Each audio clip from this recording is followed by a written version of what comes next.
Okay. Okay, we are recording. Kiesza, how are you today? Hi, I'm great, thanks. How are you? I'm all right. I'm all right. So we've been chatting just before I pressed record. So we've established that you're at home, but you're hiding because there's dogs everywhere. Yeah, I do have one dog in the room. I have three dogs. I rescued a new dog recently, and he's become obsessed with my shepherd. And they kind of like when they're separated, they bark for each other. Love that.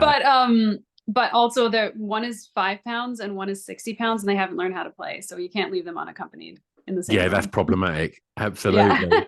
So yeah, it's a more recent development with them kind of calling out for each other in the house. But it's good. Love It's a it. good thing. They love each other. And So Kiesza, where I have a little Pomeranian in the room with me. wonderful. And Kiesza, where is home at the moment? Where are you calling in from?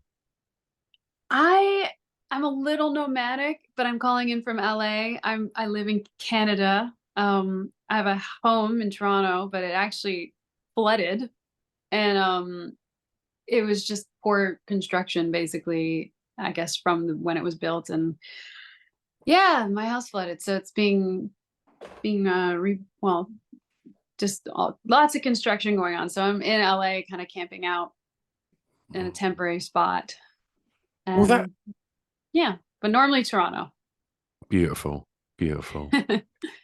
Okay, let's start your playlist. So I'm going to ask you, Kiesza, for track one, please, to tell me the song that you regard as having the greatest ever intro. um that's a really hard question, first of all. So like, because there's just so many great intros, but an intro that has always just captivated my heart, and this is going to probably sound really random to you, but have you ever seen March of the Penguins? I have. The opening, I believe it's called The Harshest Winter. It's the very first thing you hear when it comes on.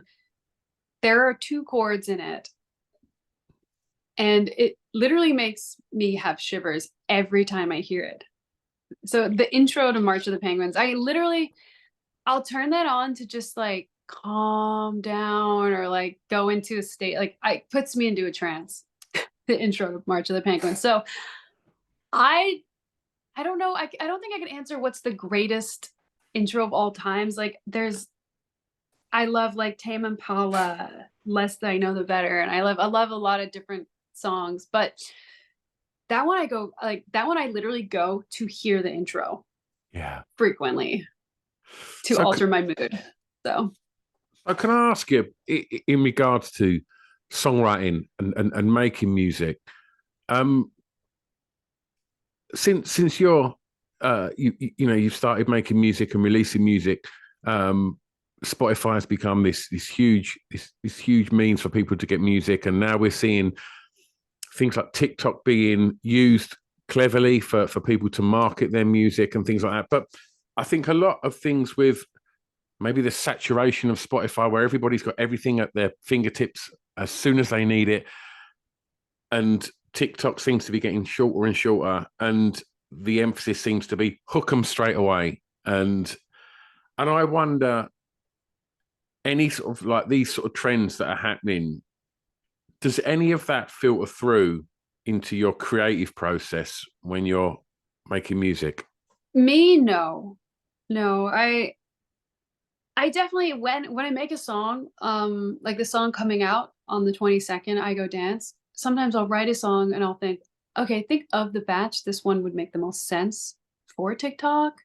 Um, but I don't want to create with,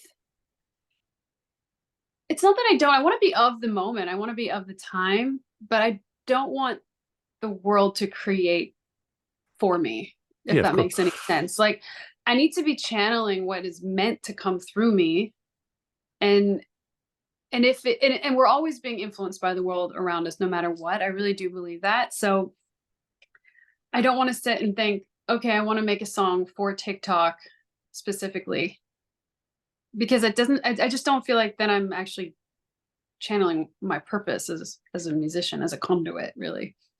So I don't know, songs really do flow through me in the writing process. I'll get in the studio and I can feel when the song's going to come. I can feel when it's not. Like I just know.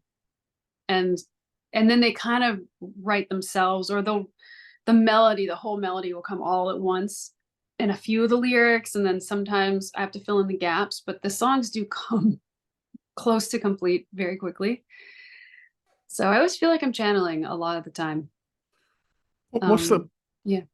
What's the process there, Kiesza? So you said that some days it's, you're not feeling it, other days you do. What's the kind of when you write? Give us a kind of snapshot as to what that process is like. But have you got a favorite place where you go and sit and write? Do you listen to certain sort of music to be inspired? Like what kind of gets the creative juices flowing? I think I don't know if I know a lot of people listen to music when they start the writing process. I do the complete opposite. I actually I don't stop listening to music, but I stop listening to music to inspire the project. I don't want to be directly inspired by a song. I know that everything I've ever listened to in some way will inspire me, but I don't want that. Again, I don't want someone else's song to be writing my song. Yeah, that makes sense. So I actually don't reference at all. Mm-hmm. But for example, there's many ways I'll write, because I write poems all the time. So if there's a line from a poem or a specific verse from a poem that I really like, sometimes I'll just have that on hand and as something I could potentially expand on lyrically. So sometimes I'll actually come with potential lyrics pre-written. And then when I hear, for example, I worked on this upcoming project, Sugar Jesus as the producer, he might send me the starter of an idea and it just clicks with this poem that I've written. And then suddenly I can put the two together. Or for example, I might write a melody and it feels like a poem, but then the poem's different. It doesn't fit. So I take the idea and then I rewrite it. So I guess the process for this upcoming album, because I one thing I didn't have for the last two albums was time. Because I wrote Hideaway and I had Giant in My Heart written for the first album. I had No Enemies kind of like started, and that was it. And then I had to write the whole album in a span of like less than a month, honestly, because I was on the go. So like the accumulative days put into that album were less than a month, which is kind of insane. Yeah. Then the second album, some of the songs I'd just been going to sessions just for fun. I do that all the time. I had written a lot of kind of 80s sounding tracks, which I really like that vibe, but I didn't know what to do with them. And then I got in this big car crash and I was recovering and I suddenly was unable to have much stamina and bandwidth to do any kind of regular session because I could only go for an hour or two max. So I just looked at what I had already and I had a lot of kind of 80s sounding tracks. So I was like, okay, well, there's a sound. Let me just add a few more and then we'll have a strong album because I'd already kind of pre-written. So that album, the second album, Crave, was written before and after my injury. So it's like two chapters thrown together. And then suddenly the pandemic hit exactly when I was coming out with that. I was still heavily in recovery. So I was kind of like doing everything in these tight little windows as fast as I could. And I'm very proud of both albums. But again, I was like under this weird pressure and these weird circumstances and this kind of compression in the studio where I had to turn things out quite fast. And under just not normal circumstances, I was in a lot of pain for the second album. So I specifically wanted it to be really happy because I could not process more pain. I couldn't even go into my dark side. I just wasn't even ready for that yet. And then the pandemic hit. So I was like, I don't want to put anything dark into the world while the whole world's in shock. So I very purposely kept that album happy. Except for one song. There's Love Never Dies. It's kind of dark. This next upcoming album, it's the first time I've had time to actually write. And it's gone through so many different developments. And it actually became a bit like my own journal entry. And through the process, I met who's now one of my best friends, Kay Sotomayor. We just clicked in where we were on our journey. And she's an amazing songwriter. So I told her I was working on an album and I'd love to have somebody to, like, another writer in the room to to draw things out of me, to bounce ideas off of, and just have someone else there. So it became Sugar Jesus, Kiesza and myself trying to extract essentially 6 years of recovery and processing the past. And I spent, a decade before Hideaway as a folk songwriter, singer-songwriter, with all these songs that no one has ever heard that sound completely different to anything that's out there. And coming back this time, I felt like I really wanted a whole version of myself put into my music. There's always these circumstances, like I was rushing and, I couldn't really, maybe I was writing like Hideaway. I wrote the song, I wrote all the melody, all the lyrics, but the beat was kind of pre-done. I didn't have time to put myself everywhere in little ways. Like this upcoming album, for example, there's hidden whale sounds all over it. You might not hear them, but they're there because whales are really healing. So there's all these little things in the music that, and Kay is obsessed with whales and made me obsessed with whales in the process. So it's just, there's friendship built into the music. There is us talking for days on end about why we exist, why we're even here on Earth. And then Sugar sending a beat and it sounds like, like a pole dancing song after we've just had this deep existential conversation. And we're like, how do we fit this idea into this idea? And then you hear, that was kind of the process with this upcoming song, I Go Dance, which is coming out next. We were having this deep conversation. It was many days long, and then he sent us this song that we're like, it's a dance track. It's like a go to the club and dance, but we snuck in our little poetry in the verse. I was talking to someone the other day about things that have been sort of put into records that you might not hear that really do kind of find their way into you. And something I didn't know, I don't know if you know this, but apparently on one of the last Michael Jackson records, he was using these frequencies and these, whatever these sounds are, that trigger goosebumps.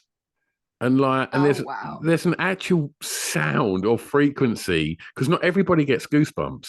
I get goosebumps, and music gives me goosebumps. But there is a sound that can be used that actually triggers goosebumps, which is mental. And it was just when you said about them whale sounds, I was just thinking that I had a conversation a couple of days ago about something that you'd never know was there that still has its effect.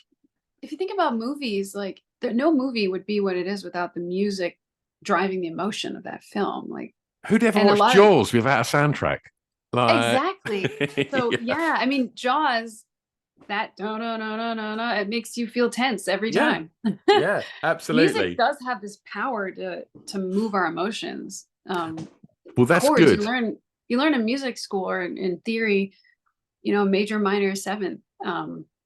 Sounds like a horror movie, and like there are chords that every time will sound scary, and ones that will sound happy, and ones that sound sad every time without fail. So, but then you start playing with it. Oh, sorry. It's fine. It's fitting that we're talking about emotions, because I'm going to ask you now to tell me the first song that you remember hearing that had an emotional impact on you, please. So that song is One Tin Soldier. I forgot to look up who the original was, because I actually heard it for the first time when I was at camp, sleeping in a teepee, when I was about 7. And I'd heard many songs before I was 7 that I guess moved me, but this song moved me in a way that I'd never been moved before. Have you ever heard that song, One Tin Soldier? I don't know, Tin Soldier, was it originally by the Small Faces? Yeah, you know what? I should have looked that up, because I learned it. It's sort of like, many generations before we had writing and all this, we used to just pass things down word of mouth. That was passed down from me, from my camp counselor to me, to my mom learning it, to I learned it, just somebody taught it to me, and I only ever played it on the guitar Yeah. And because it was kind of given to me that way, I never even thought it didn't feel right looking it up. It was weird. It was meant to be played in the room in the moment. So I've never actually, I don't even have a version of that song recorded on my, I don't have it on Spotify. I don't have anywhere I play it on the guitar. You should definitely listen to the lyrics of that one. It hit me because it's the story of two kingdoms. One's on a mountain and one's in a valley. And the valley people have this idea that there's treasure on the mountain. And so they demand that the mountain people give them their treasure. And the mountain people say, okay, yes, we'd love to share our treasure with you. And the valley people say, no, we want it all for ourselves. So they declare war on the mountain and they essentially slay everybody. And they I don't want to give away the whole song, but they when they get to the treasure, they turn around this stone and the treasure, all it says is peace on earth. And it hit me because it's such a beautifully written song, but I was like, wow, those people just killed all these people who wanted to share this treasure with them because they wanted it all for themselves. And then they found that the treasure was just peace. And I was moved. I was really moved. What was the emotion? And that's when I wanted to learn a song. When I was that age, I didn't actually know how to play the guitar yet. So I'd have my mom play it or whatever. I sang it, played it on the piano maybe. But because I didn't learn guitar till I was like 16. Yeah. And then I started playing it.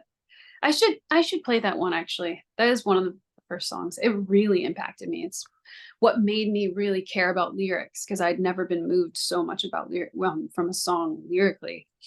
If you had to pinpoint the emotion, what was it? It's a tough one. Just complete. I was really in shock. I think we grow up around hearing so much about war and there's always an enemy and a bad person and a good person. But really we all can achieve peace. Peace is very obtainable. We just have to stop fighting. And then I really realized that. I can't even honestly pinpoint the emotion because it was a mix of like shock, sadness, awe of the power of lyrics. I felt greed for the first time, truly. Yeah, it made me just think about the world. But it's hard to put. There's like a mix of emotions. It was a bit of a melting pot for me. Okay. It still to this day, those lyrics hit me. Everybody should go listen to that song. Well, we do a little Spotify playlist to accompany the podcast with all of the songs that we talk about. So we'll make it nice and easy for people to go and. I'll find a version for you and I'll send it after that. I feel like really gets it across. I love it when it's just one person and a guitar. I almost don't like it because that's how I knew it. Yeah, absolutely. I don't like when it's overproduced, but I'm going to stay in the formative years for the next track, and I'm going to ask you guys to tell me the song that reminds you of your time at school, please. Oh man, that was a funny one because again, there's so many years at school, but I have vivid memories of dancing to My Humps by the Black Eyed Peas. and like I was not a cool kid in school. Like I was nerdy. I had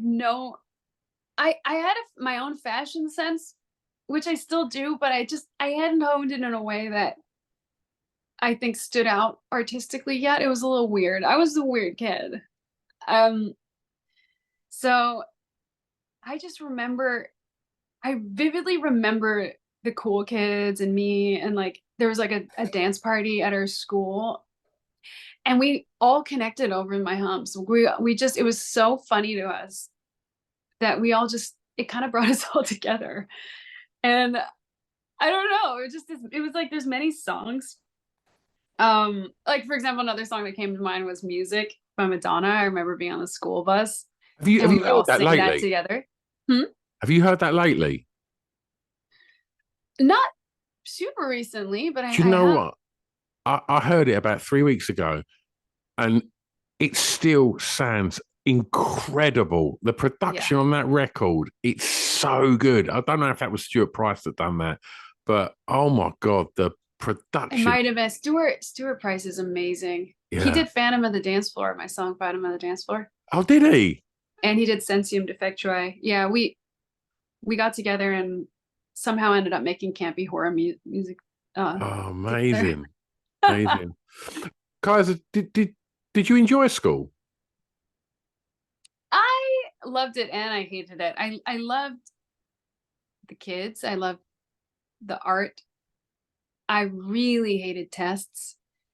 It was not a system that was designed for a kid like me. Um, like I remember a teacher actually pulling me aside because I did really bad on a test. And she was just confused because I was the kid with my hand up in class all the time.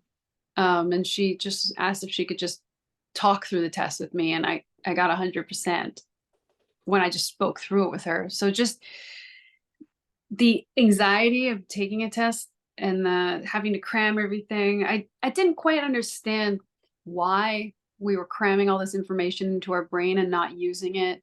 Um, I actually thought about school a lot and it didn't make a lot of sense the way things were done. Like I would always question the system. It wasn't like that. I was in the military too. And I always like to kind of try to improve things. So I'll go and I'll give my suggestions. And that I learned very quickly, don't do that in the military.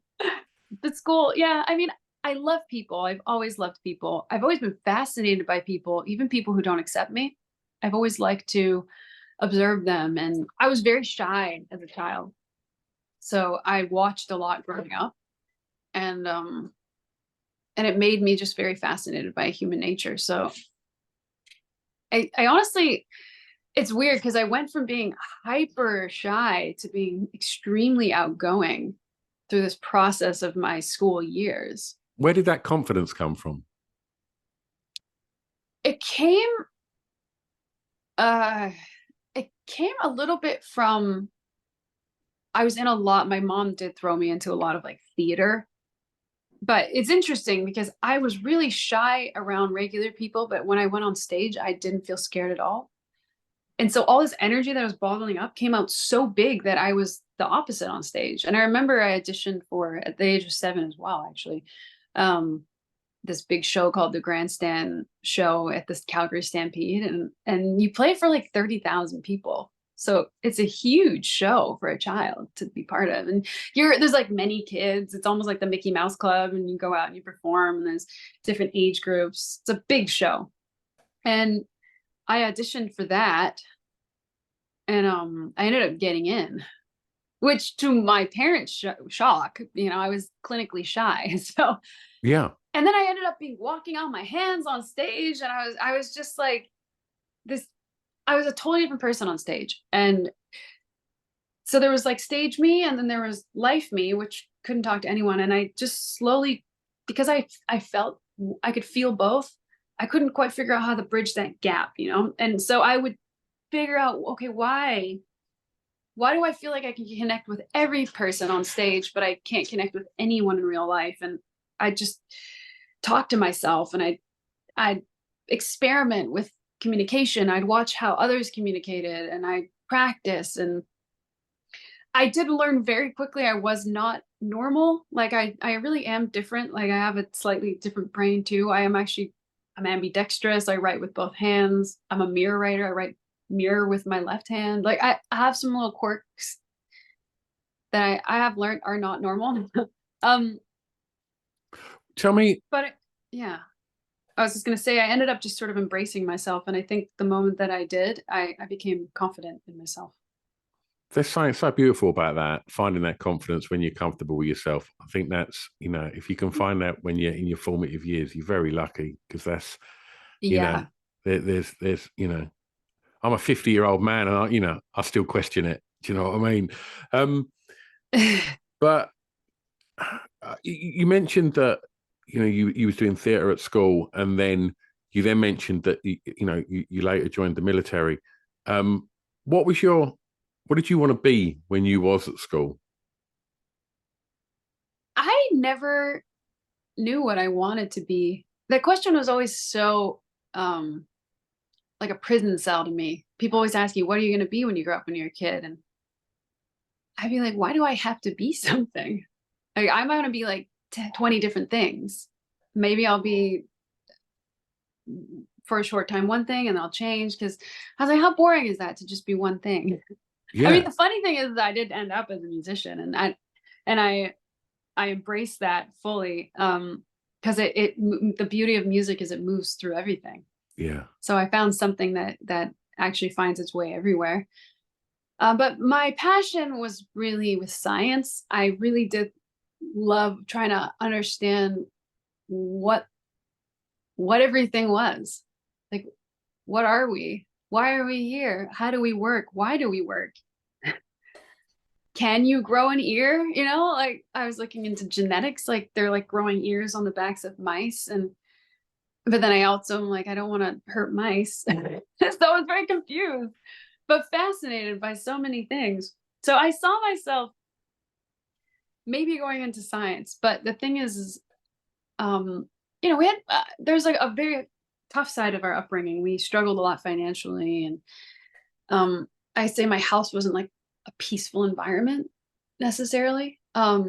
So music, I would just write songs as journal entries. That really is how it started. I didn't know how to process my emotions. I didn't know what I was feeling. And I think school learned, like doing things like poetry in school, like I think that taught me that.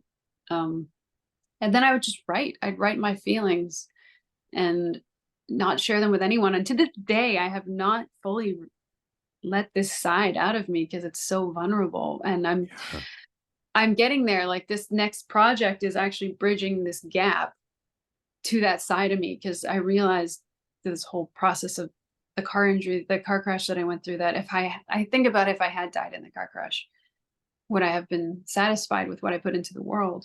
And I, at that time I wasn't, because I didn't put all, like the expression wasn't whole. It was whole in the choice. Like, me as a dancing, you know, performer, was that sliver of me was pure, but it didn't include the depth, the I guess my experience of living, like, you know. So it's tough. I have thousands of these songs, and I will put them out. I even thought I'd put them out on, like, under a different name, maybe. Yeah. But I think I'll just put them out. I don't know. Well, we'll see. Okay. But the new music, so there's going to be 3 songs. We get up to I Go Dance, but there's going to be a shift after the 3rd song, and you're going to start hearing the folk side coming through the dance music. Oh, wonderful. So there's going to be 3 folk hybrid house tracks. Amazing. Yeah. And I'd say the last song of the batch is the closest. It's sort of like breaking the shell into this really poetic side, because the lyrics can be, depending on how you listen, how you read them or listen to them, they can mean different things. They're kind of written ambiguous, but they're written to crack your eggshell, make you think. Wonderful. So yeah, I'm going to ask you to tell me, please, the first record you remember buying from a record store, please.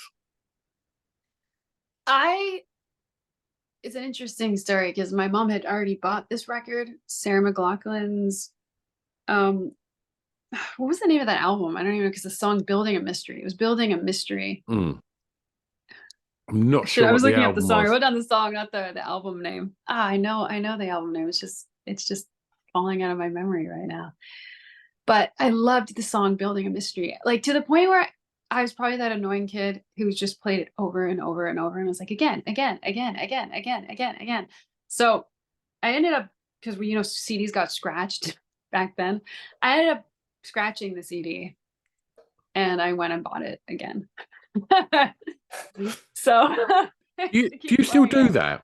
Like, when you find a song that you love, I still do it to this day. If I find a song that, like, fries my brain, I'm like, has this happened? This is just too good, this song. Like, I will listen to it, get in my car, Over. repeat, repeat, repeat, repeat. And it's not like I'm trying to break it down as a musician and try and work out the parts, but just the magic of it. Just like how has someone created something so amazing? And do you still do that? Oh yeah, all the time. I'll go through.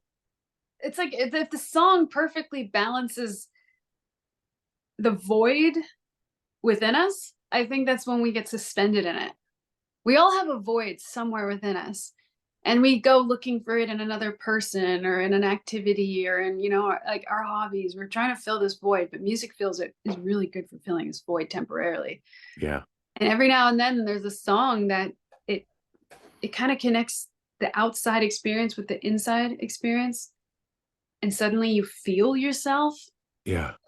You can feel yourself in a way that you're not attacking yourself, and you're just flowing between you kind of the dream state and reality. And it doesn't last forever too, because you'll repeat, and then one day the song doesn't fully do that to the extent that it Yeah. did the second you heard it. But that's what I really do believe. I kind of came up with a word for that experience because it didn't exist, um, about the journey in two directions, which I would tell myself when I was recovering, because I I resisted the inward journey for so long with my recovery because I was in bed for a long time, um, kind of grieving over the loss of my life that I had. I was literally just breaking in every way. Like I had already had my number one song and I was touring the world and I was just becoming a headliner act at festivals and I was just getting into brands and I was just meeting all these like cool, huge artists and like I was at the pinnacle. And I do believe the journey that is set out for us is maybe not pre-designed, but there is a purpose to our lives. Because the way that my everything went for me was just so opposite. My best friend died suddenly in the midst of it all, and then I got and then the next album I was working on, the producer committed suicide, and then I got in a car crash, and then my so it all came together effortlessly like a snowball. I didn't even know how it all happened. I didn't orchestrate it. It just kind of came together, but then it just as quickly, it all just dematerialized before my eyes. And it took so long to get there. I mean, it looked like an overnight success, but I worked and worked and worked and worked and I struggled and I was making barely any money at the time. And I just had gotten a publishing deal. So I was beginning as a songwriter. Then Hideaway came out.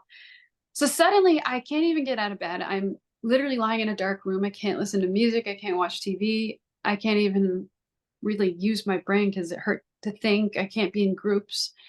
I can't dance. Nothing. I couldn't do anything. And I was grieving the loss of myself. I was basically like, it was like I was at my own funeral and I was the only one there.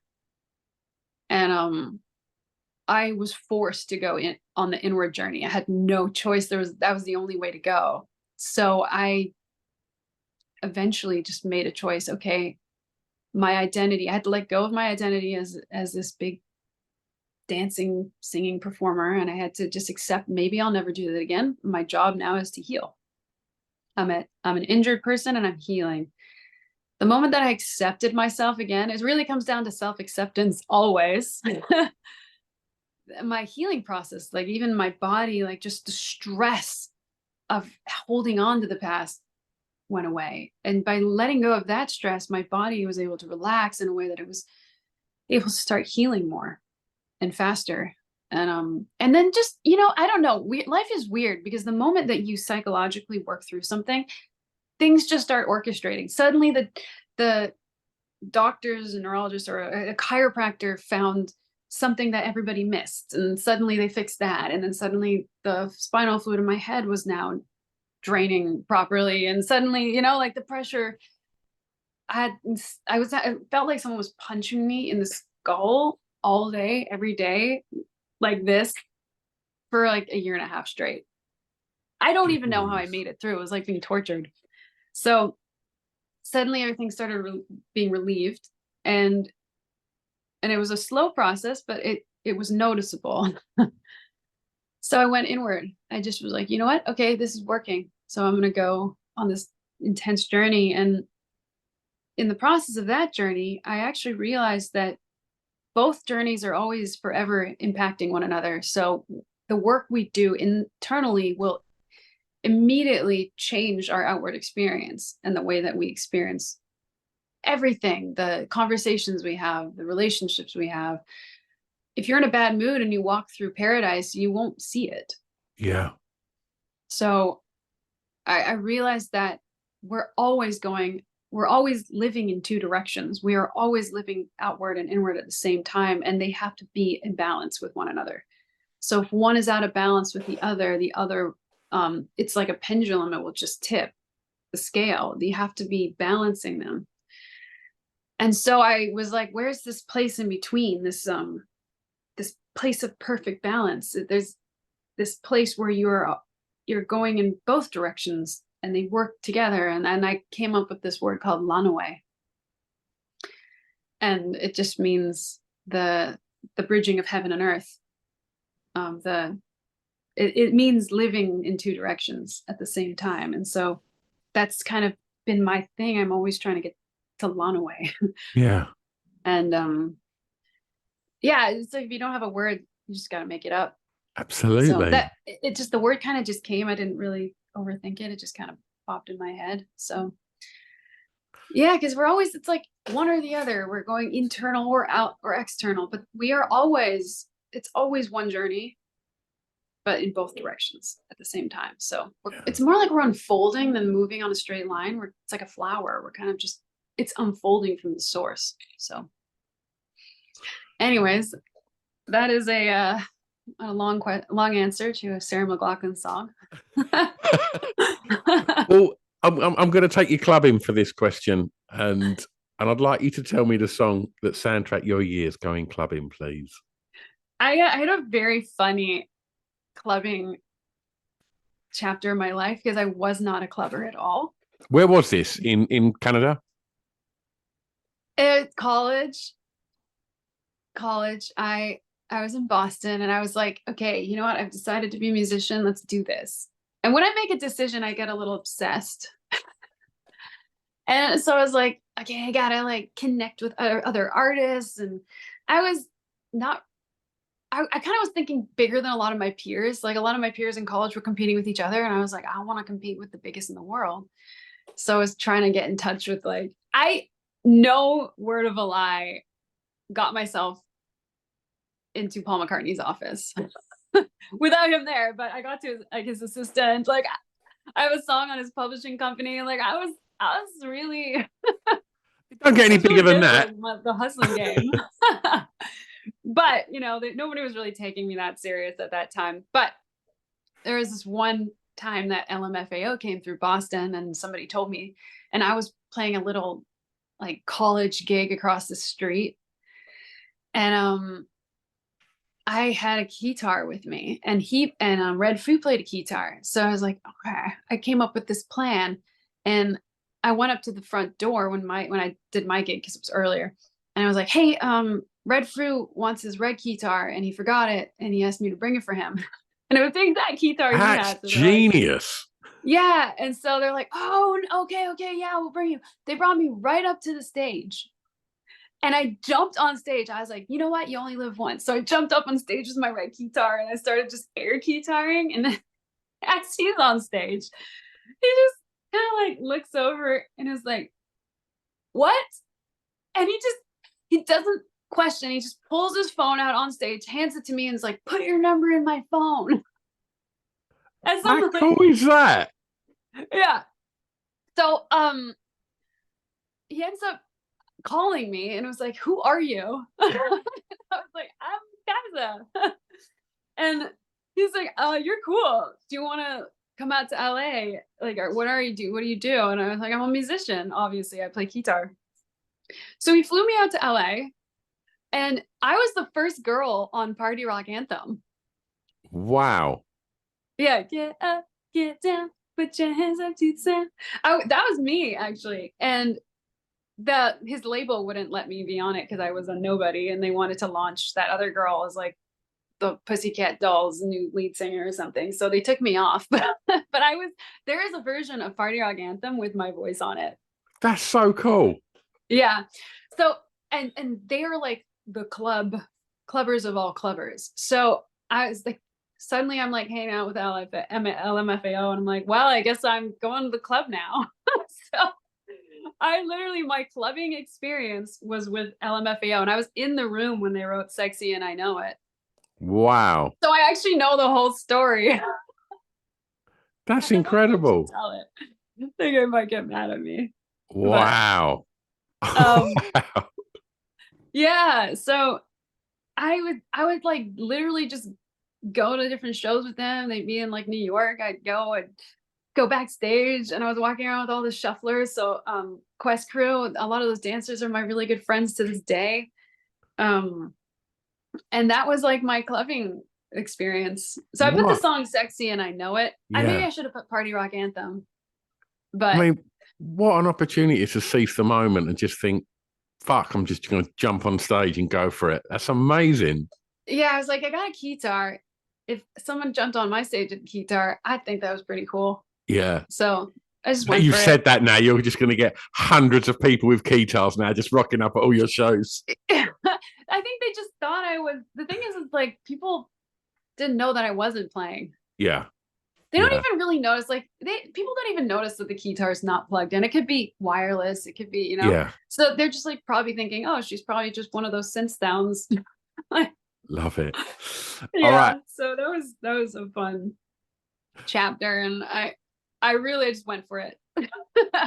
Absolutely. I went full spandex. Like, here's the thing, I always go way too far. So I started like making my own aviator goggles because I couldn't find any that were neon. So I like would custom make aviator goggles with my name in the lenses. And I was like, if I'm going clubbing, I'm going like, I came up with my own word steam pop instead of steampunk. It was like neon steampunk. So that was my era. I was like wearing like layered neon spandex and aviator goggles I custom made.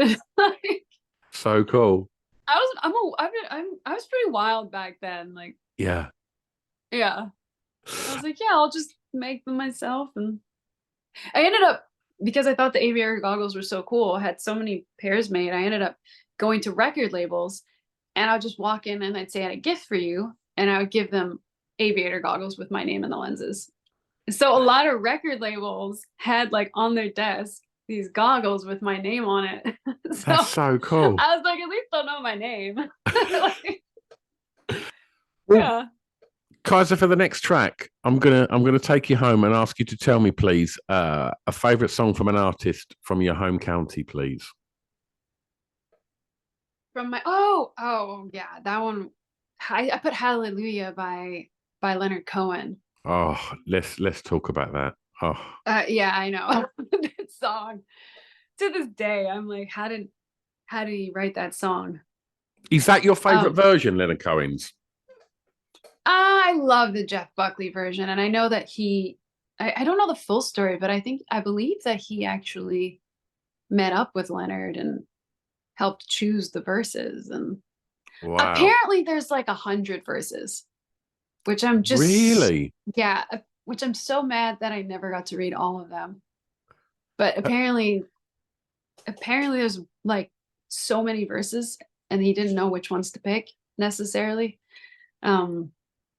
Have you heard John Cale from the Velvet Underground's version?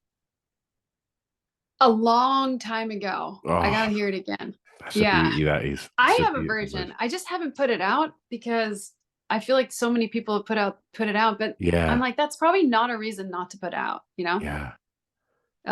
Maybe I will. Oh, what? But that I have so many funny stories.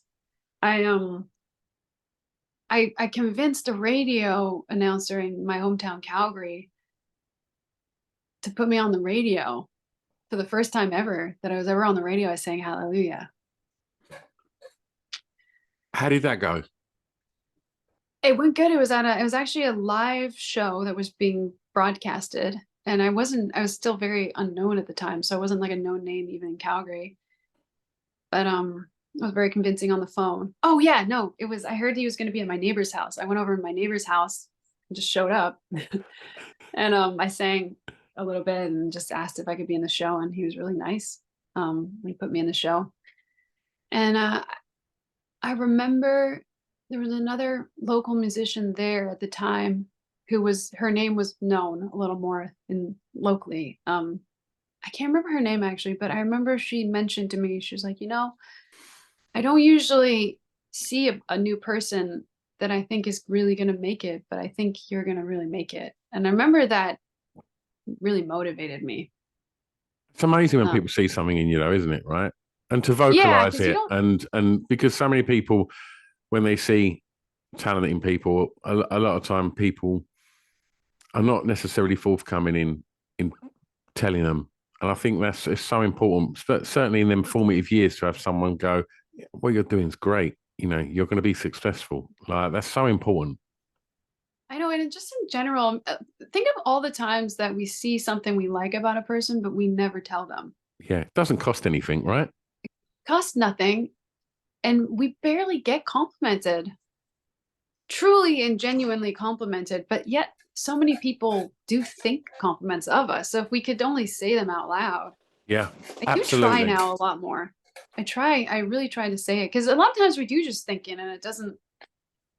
I mean, the brain fixates on negative a lot more than positive Yeah, for few reasons, you know, for its survival instincts likes to latch on to negative. But I think that's why we tend to insult people more than we compliment them. yeah, Tell them what they're doing wrong. We don't necessarily tell them what they're doing right. absolutely.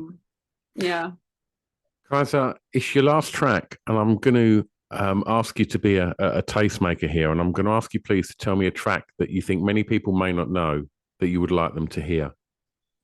I picked a really funny track for this one because there's a lot, but there's this track that I just love. It is so Canadian. It's not even funny. It's called Truck Got Stuck. And it's by Corblund. And it's about his truck getting stuck. Have you ever heard Chev got stuck in the Ford, got stuck in the Chev? Wait, Dodge got stuck on the Chev. Wait, then Dodge showed up. It's almost like a tongue twister. I love this song. I've always loved this song. I don't know if many people know it outside of Canada, and it's a very specific, it's kind of like a little bluegrassy. Yeah. But I love this song. And I was just like, you know what? I'll throw that one on. There's a lot of songs I could put in there. I mean, honestly, if you want to throw some more, I love this song, Middle of Nowhere by Vancouver Sleep Clinic. Do you know Vancouver Sleep Clinic? I checked that yesterday. That is unreal. That is so good. I'd never heard that before. I love him. You should just check out more of his music. It really is like keeps you in that vibe. It's beautiful writing. Yeah. I had a whole other list that I gave you. Yeah, I've put them all. I put them through quickly that list if you want, and just rapid fire, lightning fire. I have put them all on the Spotify playlist. They're all on there as well, so people can listen to I should those. Just quickly go through and give a little. Do it. Rattle them off. Okay. Can you read them up, because I don't actually have them in front of me? Yes. Bear with me 2 seconds. They're on here. We have, if I can open it. Middle of Nowhere by Vancouver Sleep Clinic. Then you chose Beautiful Strangers, Kevin Morby. And then Hey Ma by Bon Iver. Oh, what a record that is. That one, literally, I don't know why, but a friend of mine passed away last year. And the day I found out, I played that song and it like made me feel okay. Not okay, but it just like, I was like floating, like what you were saying. I just played it over and over and over. And then I was like, I don't even know what the song's about. I was like, what is this song even about? Yeah. What a cracker. But that really, like, it got me through the shock of just hearing this news. You also chose Memory Lane by Teresa Elise. That's a student of mine. So I started mentoring. Yeah, I started mentoring students. That's one thing I decided when I was going to come back, like when I really chose to come back to music. I thought about like what I wanted to change or what I struggled with the most becoming a musician. And it was having someone help open the door, because most people shut the doors. They don't want people in. They get their chance and then they guard it, you know? And I honestly, if I can help somebody surpass me, I'll feel so proud of myself. Like, we can only go so far in life. And I would love to get to where I get and then see people I've helped go further. Yeah. So I mentor. So I've been going out to Norway as a school that I mentor in a very specific way that I basically crack the shell and extract their authenticity very quickly. It's very intense. And Teresa Elise, that was the first song she ever put out. And she was such a brave student and so unique. She was one of those students that was just different. She wasn't following the grain, you know, like the stream. She was experimenting. She sings in 4 languages. She's Norwegian Norwegian Nigerian, and she's bringing together culture. I really believe she's a very special and unique artist, and I'm just really excited for her journey. So I have this playlist I made called Fourth Cloud from the Left. So my manager I didn't see the questions until the last minute, and so I had 14 songs picked out, but my manager said pick 7 songs that influenced this new chapter. And so these songs were from this playlist basically that it's interesting because I made dance songs, but I didn't listen to any dance music during the time that I decided to go back to dance. Yeah. I was sort of in a healing process. So I was very folky, very back to that side of myself. And then working with musicians, with artists, younger artists. So a lot of these songs are just from this playlist. I should actually release this playlist to you. I should send it to you. Yeah, so do it. Just, yeah. And because it's a playlist I just throw on for a long time. Yeah, send it over. Because I will mention the others that are on this one here. And you chose Monument by Rykesop and Robin. And that is when I first heard Every Heartbeat by Robin, that was one of them songs that I played a million times because I couldn't understand what was so amazing about it. Hasn't got an instant chorus. It's just got something. I don't know what it is. They're so amazing that when you put them together, it's perfection. Yeah. They could do anything and it would be that good. Yeah. I swear. I'm just like, can I please get in the room with both of them?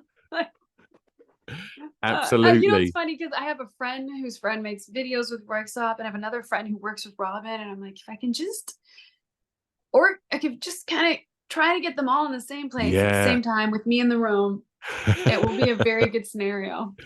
So. Wonderful. Twang by Mason Ramsey. Okay, so I've begun yodeling on dance music. You'll hear a little snippet in one of the songs coming up, Strangers. More in the drop, but so it's called Dancing and Crying Volume 1, which means that there's more volumes. So instead of it's interesting because you know, we're in an album singles world, but I realized the kind of person I am is I jump between so many different sides of myself. I have the dance side, the R&B side, the folk side, and I don't necessarily want to put out all these different names and like we compartmentalize. We're in a very specialized world, and it's funny because when I was going to the doctors all the time, there's all these specialists and they're really good at this one thing, and then this person's good at this one thing, but there's no Sherlock Holmes connecting the dots. And so, and music's like that. They're like, what genre are you? Even people are like, what playlist do you want to go? Like, would this go on? And I'm like, I don't know. Like, it's all these different things. And so even when I have all these different sounds, I always get told, maybe you should start another project and put it out under a different name. But I'm like, no, but it's me. Yeah. It's still me. And I know it's confusing. So instead of starting different names, I'm making volumes. So Dancing and Crying is a river, essentially, that can keep flowing. So volume 1, I like the number 6. I don't know why. So volume 1 is one of many volumes of Dancing and Crying, and it's like one rivet. You know, there's like me being the main river, and then these little rivets kind of break off, and these are all connections to the whole. Yeah. I have one song that I've had for a few years now that honestly, so many people, it's their favorite song that they've ever heard. And I text it to people when they're going through a rough time. And I've been asked by 2 people, can it be on my movie soundtrack? And it's just a folk demo. And I'm like, so waiting for the moment to put this song out. And so part of the reason I am even adding my folk in is because I want to put the song out in a way that makes sense. Yeah, absolutely. But twang. So I just turned on, I freaking love Mason Ramsey. He's so, have you heard him? He's like, Yeah. he was like this 9-year-old kid just yodeling. Yeah. So I was like, let me try yodeling. And it's not easy, by the way. And I am by no stretch of the imagination a great yodeler. But I literally was listening to twang. I was singing along and I was like, let me just try some yodeling on my stuff. And it's going to be on volume 2. It's one of my favorite songs I've ever done. And I'm not going to tell you the title yet, but we'll have this conversation. And I really am just like, I'm full going for it in the chorus. But I have to thank Mason Ramsey for inspiring me to think about yodeling. Love it. And, you know, who knows, maybe we'll end up on a yodeling track together. But let me tell you, dancing, yodeling, and house music, it really works together. Love that. I love that. So get ready. Yeah, get ready for that one. But Strangers has a little bit on the chorus. There's a little bit of yodeling in this project. I'm more like saying yodel. It was like yodeling stage 1. Love it. Love it. So, yeah. Oh, speaking of love, you chose Love Has No Limits by Fleury. Did you hear that one? I have. I've heard them all. Yeah. Yeah. I went through them. That one, it's that one that I tend to play it a lot at night. It just makes me feel really good. Yeah. I can't even explain it. I played it a lot. I think because of so much that I went through with self-acceptance and accepting change. And I think just that line, love has no limits, it helps me. It's like wherever you are, that you can always love more. You can always give more of yourself. You don't always have to, but you can. And yeah, like someone told me, write true and pure about what hurts. I write my story with more than words. I just really related to those lyrics. I really feel like that lyrics don't actually, or words don't fully encompass what I want to say, what I want to give. That's why even to my album, or this volume of music, I have a little movie that goes with it. And between the movie is a radio theater play. So between every music video, there's a play that you can actually get to know the characters. And it feels very surface level, but there's actually a very deep underlying journey that this character goes on, which ties in with a lot of the things that I've been through. I think like when life takes such an abrupt turn and kind of knocks you off or derails you from everything you knew, it's very challenging to accept that you're just never going to go that you're never going to be on that path again, and you have to pave this new path. And it's very hard. Like you're bushwhacking, and you're like, I'm done bushwhacking. I was on a train, I was on the tracks, I was flying, and now I'm bushwhacking. Like I don't want to do this anymore. And kind of just, okay, I lost my train of thought. Where was I beginning? Sorry. You was talking about Love Has No Limits.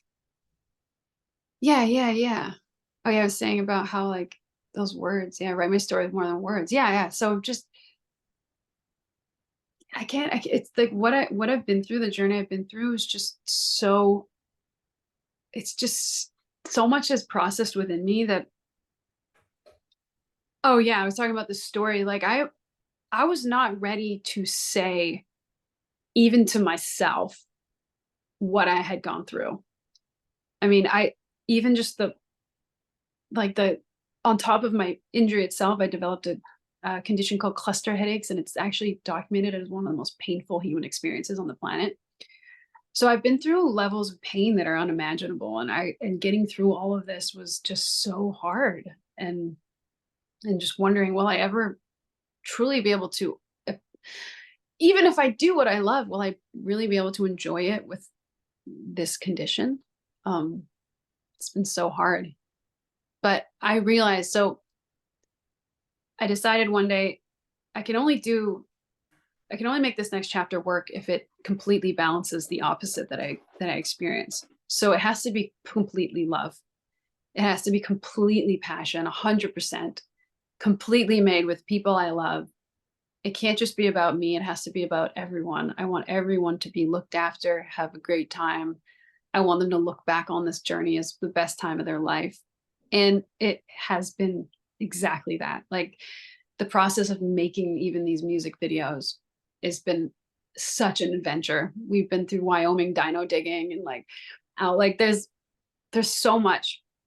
But yeah, the character in the story is a fantasy character I made out, not only to tell a bit of my struggle, but also to kind of see myself in a fictional way so that I can accept the obstacles that I faced in a way. And I didn't realize that till after I had created this character. But I processed trauma. We all process trauma in so many ways. And so I started painting. I mean, yeah, I'm all over the place. I'm like a firework right now of expression. But I guess it's like the Big Bang. Yeah, but the fact that the creativity is exploding is such a positive thing, you know, whether it be painting, whether it be the new record, like the videos and stuff. It's like it's all positive things are moving forward, right? Yeah, it's like it exploded and now it's taking on a life of its own. And I just go full trust. I'm like a feather. I just really trust. I trust my body and what it tells me. I try to listen to, we really don't listen to our bodies. Like, we'll be in so much pain every day. We'll be like, oh, my back's been hurting for 3 years and do nothing about it. You know? Yeah, Like, yeah. but if we actually listen to what our body tells us, it is always and forever trying to heal us, and it is only trying to protect us. So I just listen to myself now, and I listen when my gut says don't go near this person or get this person out of your life. I listen. I used to not do that because my head would be like, well, don't burn that bridge or whatever. And now I'm like, burn the bridge. Yeah, Burn yeah, all the bridges, only good yeah. bridges. And then you're left with only good. And it may be like less, but it's more because you're only getting the best Yeah, best absolutely. energy. Yeah, the best energy, the best experience, people who love you. Like, when I got in the car crash, the amount of people that didn't reach out was shocking. I mean, I was hanging out with huge celebrities and it was red carpets and stuff. People heard, no one called. I realized I could have died and nobody would have cared. Now I have friends But that those people ain't worth worrying about because exactly. you know they're But I didn't know. I really thought that they were my friends. yeah, That was quite a smack in the face. My friends now, like, I don't text back for a day and they're inquiring. Like, I guess the change that happened was I stopped looking at my individual projects as my greatest work of art, and I wanted my greatest work of art to be my life. yeah. You should never be defined by your work. You should be defined by who you are. Yeah, I want to look back like that last breath or that last moment. I want to be like, wow, that was amazing. Yeah, Even with the struggles, because you can't take away the struggles, and that is the darkest part of what creates the light. But I wanted to I want to look back and be like, wow, that was a beautiful life. yeah. That's my hope. That's a That was the beautiful. last. Yeah, that was the last song. And the last song is. Oh, Uh, there's one more. there was one more. There was one more. Which was Oh, it was What About My Masculinity by. yes Okay, I had to throw that on there because by Lucky Love. Yeah, Lucky Love is an artist I'm so excited about, and I knew him before he was a musician.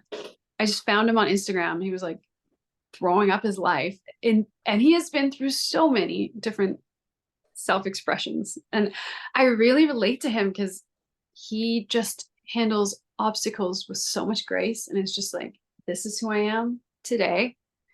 You never know what you're going to get the next day. That song, What About My Masculinity? It's not about the same thing that I went through, but I went through a brain injury, which I still have, and having to accept a broken version of myself and question, like, am I enough? So it's the feeling of what he is singing about was very similar to what I felt. There was a stage where I really I felt like nobody is going to like me the way I am now, because my memory is terrible. I can't keep I can't keep plans. I might have a headache and I can't get out of bed. I was so unreliable, and it was a helpless situation. I had to be, because I mainly had to be in bed. So I was like, how am I going to have a life? How am I going to have friendships? How am I going to have a relationship with this injury? And how is anyone going to accept me? And that was really, really tough. Like, am I enough the way that I am now? Because this is what I am, but am I enough? So I don't know. He's, Lucky Love's been through, I'm sure, a lot of his own struggles. We actually just met for the first time in Los Angeles. We've been talking for 5 or 6 years online, and he's out of Paris. And I was just, the whole time I had my head injury, we'd just be messaging. And I remember he was like playing on the piano on one of his Insta posts, and I was like, you gotta do music. You gotta do music. And he ended up going for it. And so I've been there literally. I was like, before, when you find an artist early, I found an artist before you could even find them. Yeah. So, that's incredible. I've just been there on that journey, and I just like to tell people about him. And but that song, that's the song that really started clicking for his music career. And I relate to the sentiment a lot. So I wanted to throw that one on there. Oh, well, I can pass that forward because like I say, we put all of them tracks and the tracks that you've chosen, and obviously your music will be on there as well, of course, and so people can go and explore all of the songs that you've been so kind to talk about today, Kiesza. We'll tag you in this if that's okay, and so anybody that isn't following you on the socials can do so as well. Kiesza, it's been an absolute joy talking records with you. Likewise. And thank you so much for giving up your time. And I wish you all the best with your journey and with your new record and the videos. Thank you. And thank you all so of your much for creative having me. output. And yeah, we should definitely chat again. This is absolutely. Really fun. It's been an absolute pleasure. Yeah. No problem. Thank you. It was a really good interview. Like, I really liked this conversation. Oh, thank you so much. I'm going to press stop, but don't go anywhere. Okay.